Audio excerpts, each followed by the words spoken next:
Okay, I was wondering what the biggest obstacle you might have faced in your career was and how you came about overcoming it. Overcoming it? The biggest obstacle, that's a very good question. At one point, the perceived biggest obstacle, I think, was me going bald. I thought at the time that this is like, this is going to ruin everything, you know what I mean? I had a plan and it did not involve that at all. The biggest obstacle is always the perception of, I don't want to say reality, but of what you're doing and what you think is possible.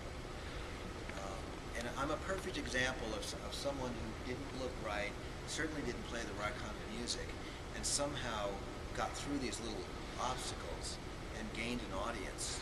And at this age, I can still go around the world. I can play music, and nobody tells me how to write it or record it or anything.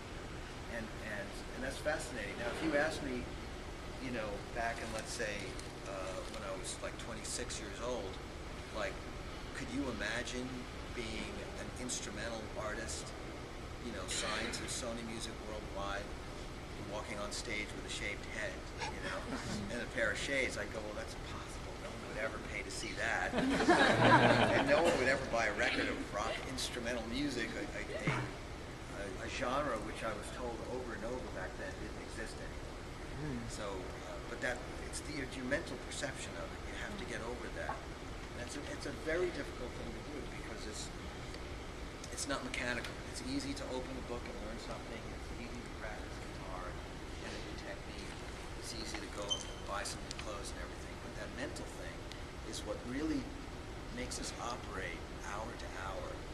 And that follows you on stage. Even when you've got it all set up, if you don't have the right perception of what you're capable of doing, you'll just fold up. You won't get through the show.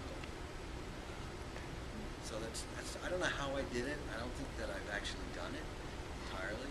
I think like everybody else, I have to just kind of work on it. Every time I get a negative thought, I have to say, you know, let's turn this around.